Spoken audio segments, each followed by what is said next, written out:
besoin de démontrer que les bouteilles en plastique sont une catastrophe. Une catastrophe à plus d'un titre. D'abord pour notre environnement, elles mettent un temps considérable pour se dégrader, plus de 450 ans.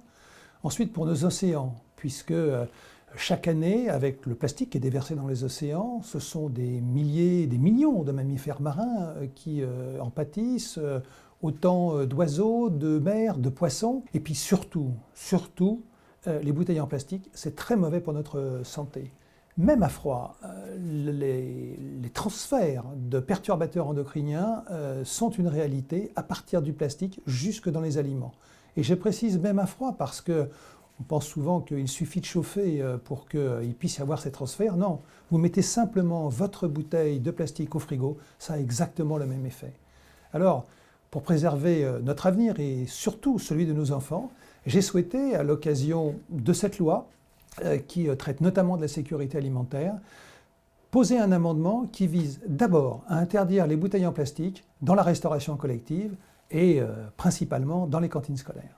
Samedi 26 mai, c'est un petit pas pour l'Assemblée nationale, mais c'est un très grand pas pour la prise de conscience collective qui est la nôtre.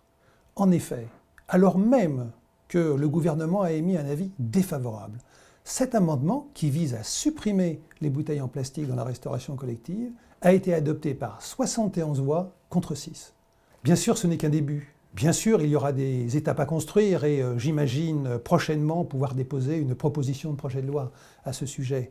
Bien sûr, on m'arguera que cela détruira des emplois plutôt que de s'interroger sur l'accompagnement qui serait nécessaire de façon à faire que les filières industrielles puissent être à niveau. Bien sûr, les résistances sont toujours nombreuses, des fois dans notre pays, mais ce qui est le plus important, c'est qu'aujourd'hui, il y a eu une prise de conscience collective. Aujourd'hui, par le vote de cet amendement, c'est le début de quelque chose qui prendra certainement du temps. J'espère que ça ira beaucoup plus vite que pour la suppression des sacs en plastique. Mais en tout cas, nous sommes partis.